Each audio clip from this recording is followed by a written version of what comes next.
เคสบายดีเพื่อนๆมาพบกับข้าพเจ้าอีกใน EP 2ก็คือหลังจากที่เราปล่อย EP 1ก็คือเกี่ยวกับการสร้าง Indicator หรือExpert Advisor แบบ Simple เนาะก็คือเราจะใช้AI ในการค้นคิดระบบเทรดเนาะแล้วก็ทำการสร้างเป็น Expert Advisor แล้วก็ไปรันอยู่ใน MT5 เนาะแต่ถ้าเพื่อนๆมัก MT4 ก็ไปรัน MT4 เนาะแต่ว่าถ้าอยากให้มันเฮ็ดเวียกตลอด24ชั่วโมงเพื่อนๆต้องไปเซา VPS เนาะ VPS แล้วก็ถ้าสนใจ VPS ราคาถูกก็ข้าพเจ้ามีแนะนำเนาะมีแนะนำแต่วันนี้เราจะมาเข้าเรื่องก่อนเราจะพาเพื่อนๆเนาะมาในส่วนของมารู้จักเกี่ยวกับในส่วนของExpert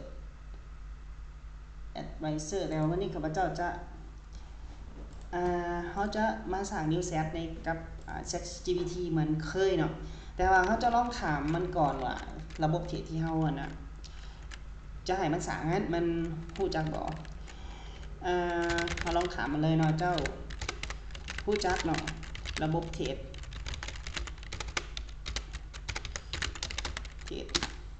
ที่เขาจะลองถามมันเบิ่งว่ามันรู้จักกันระบบเทรด AMC บ่เราถามไปแบบเป็นภาษาลาวแล้วเนาะก็คือเพื่อให้มันง่ายสำหรับเพื่อนๆในการ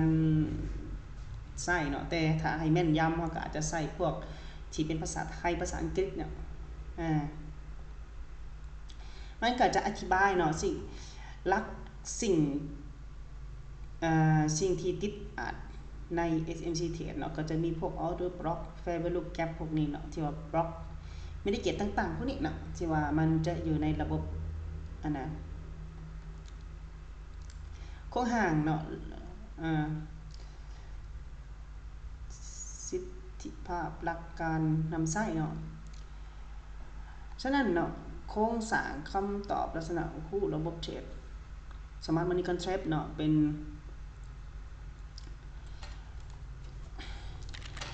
หลังจากมันฮู้เลยเนาะเขาจะบอกมันแบบนี้เขาจะบอกว่าช่วยสร้างเงื่อนไข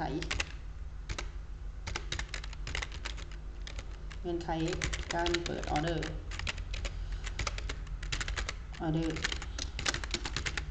ด้วยระบบเทรดระบบเทรด SMC แบบเป็นขั้นตอนเนาะให้แดเนาะแล้วก็บอกมันไปประมาณนี้เอาบอกมันไปประมาณนี้มันก็จะโอเคมันก็จะสร้างมาให้เนาะ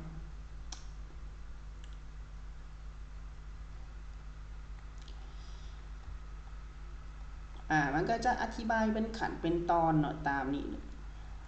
แต่ว่ารู้สึกว่ามันอธิบายเป็นภาษาไทยโอเคมันเขาจะมาใส่สิ่งที่มันบอกนี่แหละ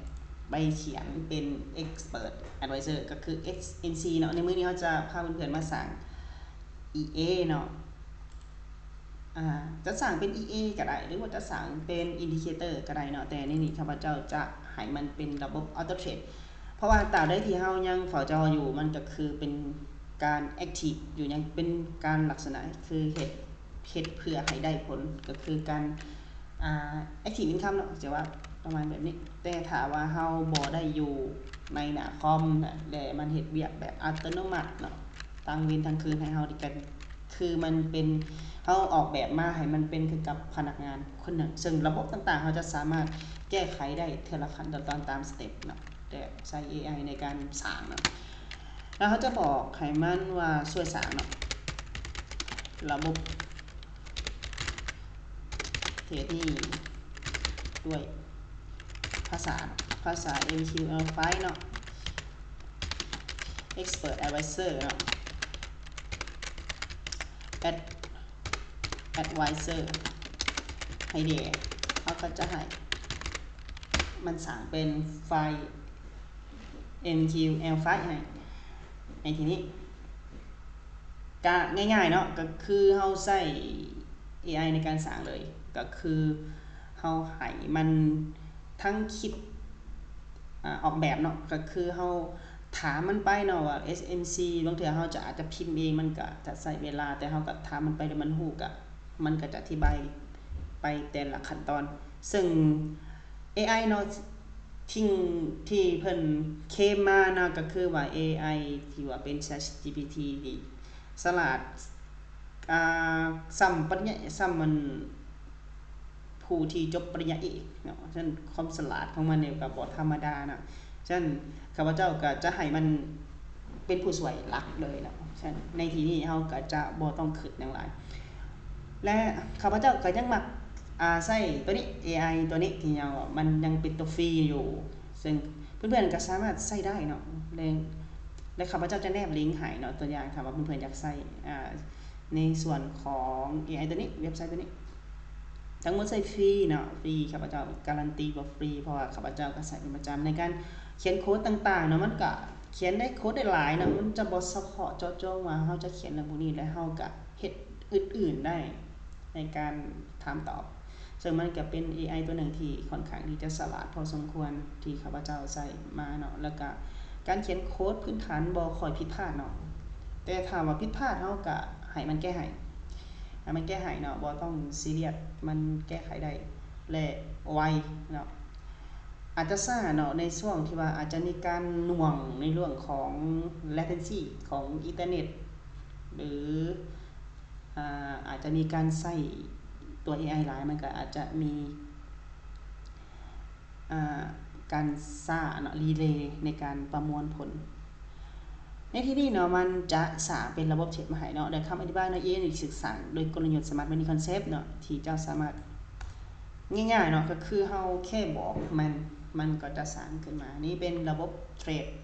SMC Smart Money Concept เนาะที่คือว่าเลยที่ว่าเทรดเดอร์หลายๆท่านอาจจะใช้เนาะด้วย ICT ต่างๆนู่นนี่นั่นเนาะมันก็จะจับเนาะตรวจจับ Stop Hunt Liquidity เนาะมันก็จะมีฟังก์ชันพวกนี้ให้ซึ่งมันค่อนข้างที่จะเวอร์วังอลังการที่ว่ามันคิดแทนเฮาเนาะต่างๆการใช้งานเนาะตัวนี้มันก็จะบอกโดยคัดลอกเนาะไปที่ Meta Trade Edition เนาะ Editor เนาะ compile ตามสเต็ปที่ข้าพเจ้าได้บอกในคลิปก่อน EP 1มื้อนี้เฮาเอาระบบ SMC มาสร้างเนาะและ EP ต่อไปก็จะไปสร้างในส่วนของพวก price script สำหรับ trading view เนาะหรือเฮาจะอยากให้มันมี panel งามๆเฮาก็แค่เขียนบอกมันลงไปเนาะว่าจะช่วยสร้างเป็น panel ให้มีรายละเอียดของพอร์ตการลงทุนเนาะหรือจะให้มันเปิดสร้างระบบกริดมี dynamic grid มี dynamic case มี dynamic cross profit พวกนี้มันสร้างได้เบิดเลยมันเพื่อนๆบ่ต้องซีเรียสบ่ต้องอุกใจว่าเฮาจะเฮ็ดบ่เป็นอันใดบ่ได้บ่เข้าใจทักมาถามได้เนาะข้าพเจ้าก็อยู่นี่นะข้าพเจ้าก็ให้ความเชื่อแล้วได้บ่เป็นหยังเฮาจะมาสร้างตัวนี้เนาะข้าพเจ้าจะสร้างนี่เขาจะสร้างสื่อเขาจะตั้งสื่อมันก่อน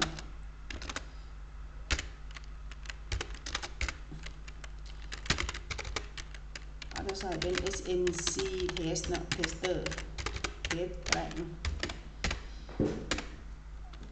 ตอนนี้สาแล้ว Ctrl A Ctrl V ไปเลยโอเคcompile เขาก็จะ compile เบิ่งเนาะว่า EA นี่มี error อยู่มันก็จะมี error บอกเนาะตัวนี้ข้าพเจ้าจะให้เบิ่งมันมี error อยู่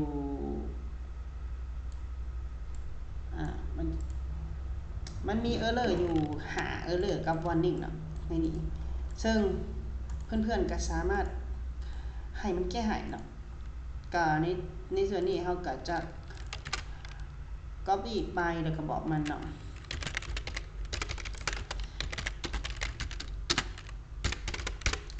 เฮาก็จะแก้ไปเรื่อยจนกว่ามันจะบ่มี error แล้วเนาะในส่วนนี้หรือเฮาจะแคปเนาะซึ่งในตัวนี้การแคปมามันจะเฮ็ดให้ทางที่ข้าพเจ้าเคยใช้ก็คือการแคปมามันยังมีข ข้อจำกัดสำหรับตัว AI ตัวนี้ข้อจำกัดสำหรับ AI ตัวนี้ซื่อๆเนาะแต่เบิ่งข้าพเจ้าจะลองเบิ่งเนาะมันก็จะไวกว่า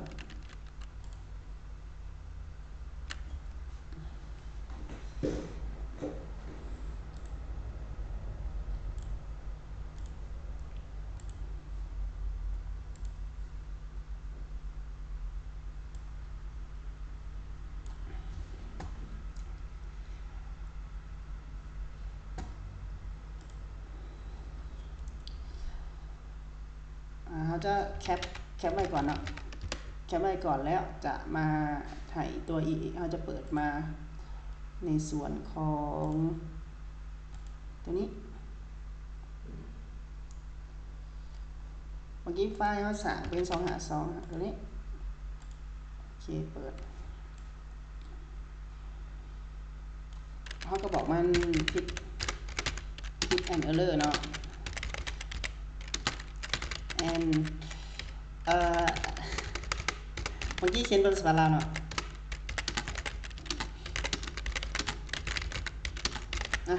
เอาแบบง่ายๆไวๆให้ได้เอาก็แค่บอกมันไปเนาะว่าเราฟิกตัวนี้ให้ได้เนาะก็คือตามรูปนั่นแหละฟิกเออร์เลอร์แล้วก็ให้มันก็จะทำการ thinking เนาะระบบก็จะประมวล thinking ให้ก็คือหาแหละหาจุดที่มันมี error หลังจากมันแก้ error ไปแล้วเฮาก็เฮ็ดแบบเดิมตามรูปเดิมก็คือไปcopy file pass แล้วก็ compile เนาะ EA ก็จะไปอยู่ในโปรแกรม Thread ของเรา MetaTrader 5เนาะหรือ MetaTrader 4ถ้าเพื่อนๆใช้ MetaTrader 4ก็สร้างไฟล์ name ที่เป็น exe ขึ้นมาเป็น MQLC ขึ้นมาเพื่อเฮาจะทำการรันในโปรแกรมนั้นได้เนาะมันต้องเป็นไฟล์ MQLC เนาะถ้าใส่ MQLC ซึ่งความเสถียรเนาะมันก็จะแตกต่างกันระหว่าง MQL5 กับ MQLC แล้วแต่ผู้มักเนาะคือข้าพเจ้าก็ช่วงแรกก็เป็น MQL4 เนาะแต่หลังๆมาลูกค้าส่วนหลายใส่เป็น MQL5 ก็เลยว่าต้องปรับตามลูกค้าก็คือเฮาจะให้ลูกค้าใส่ใน MQL5 ให้มันสะดวกขณะที่รอเนาะข้าพเจ้าจะให้ไปเบิ่งในนี่ตัวนี้ก็คือ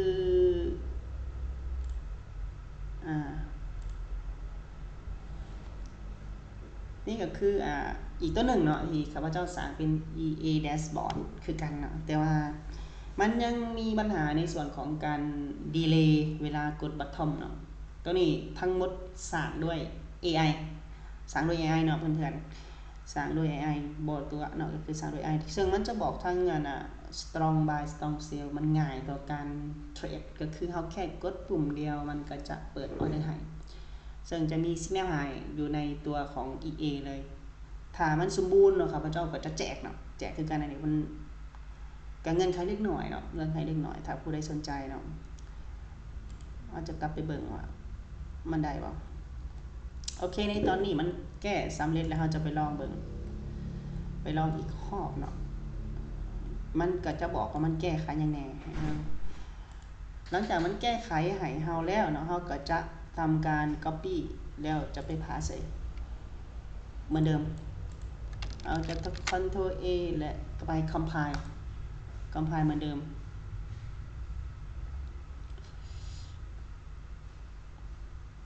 โอเคหลังจากเฮา compile แล้วมันก็จะขึ้นมามันมีบางอันเนาะก็คือมันจะบอกพวก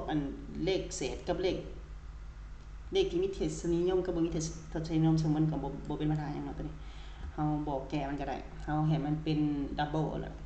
ดับเบิลก็ได้ดับเบิลจะเป็นเลขเศษเนาะมันต้องสำหรับผู้ที่เคยเขียนด้วยโค้ดก็จะน่าจะเข้าใจฉะนั้นเฮาจะไปเบิ่ง SME test SMC test เนาะว่ามันอยู่จุดใดเนาะเฮาจะไปเทส EA นำกันบัดนี้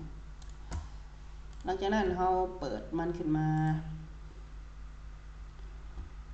าเปิดมันขึ้นมาแล้วปุ๊บเฮามาอยู่ setting เฮาจะไปเลือกไฟล์ EA เนาะเฮาจะไปเลือกไฟล์ EA เฮาไปเลือกไฟล์ EA ว่ามันอยู่ไส EA ที่เฮาสร้างมันจะเขียนว่า SMC test เนาะเพิ่นข้าพเจ้าจะอยู่นี่ SMC test SMC test SMC test หลังจากนั้นเฮาไปใส่ input ก็จะมีพารามิเตอร์ต่างๆที่เขาจัดให้มาเนาะก็จะมี risk percent per test เนาะนู่นนี่นั่นเต็มอะอย่างเลยเนาะคือเฮาเขียนภายในคลิกเดียวมันจัดระบบจัดเต็มจัดหนักจัดเต็มมาให้โอเคมีการตรวจสอบ debug ให้พวกสอบหา liquidity value gap นู่นนี่นั่น OB ก็คือพวก break of structure ต่างๆให้หลังจากเขาได้เรียบร้อยแล้วเนาะเขาจะทำการกด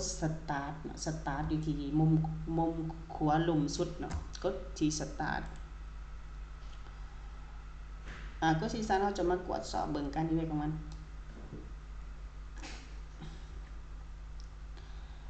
โอเคมันก็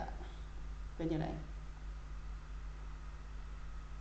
เมื่อกี้นี่มันเปิดออเดอร์ไปแล้วก็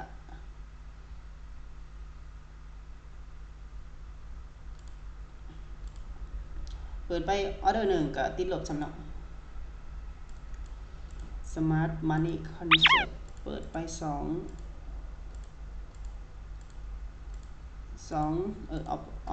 ออเดอร์1เนาะแล้วก็ไปติด SL อันนี้มันนี่ส่วนของตัวอย่างเนาะที่ข้าพเจ้าเฮ็ดขึ้นมาให้เบิ่งทดสอบเบิ่งจนเพื่อนๆขณะที่เฮาเฮ็ดเฮาค่อยๆแก้ไปเนาะ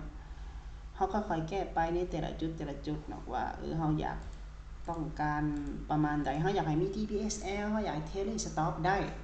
ทั้งหมดเฮาใส่จัดหนักจัดเต็มให้มันได้เนาะแต่เฮาค่อยๆแก้ไปทีละจุดเนาะเฮาจะบอกมันบางเทื่อมันอาจจะบ่ได้เพอร์เฟคในครั้งเดียวเฮาต้องบอกมันหลายๆครั้งในการค่อยๆปรับปรุงตัว EA นี้อันนี้แม่น Smart Money Concept เนาะที่ข้าพเจ้าเฮ็ดขึ้นมาให้เบิ่งเนาะซึ่งพารามิเตอร์เนาะเบิ่งพารามิเตอร์โน่นนี่นั่นมันใช้ทางเต็ม1ชั่วโมงเบิ่งเฮาจะไปใส่ M1 เลยเฮาจะไปตั้ง M1 แล้วก็ลองกดสตาร์ทลงมือ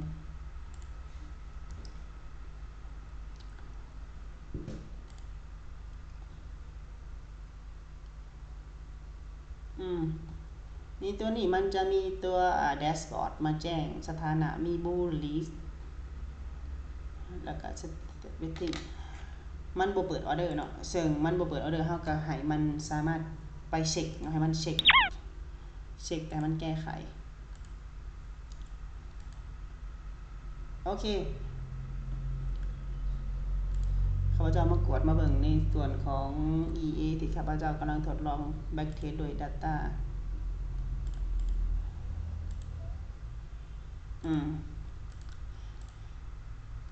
มาฮอดนี่ข้าพเจ้าก็จะ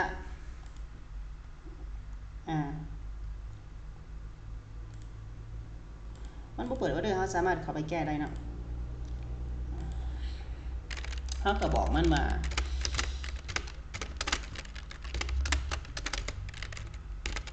ช่วยเช็ค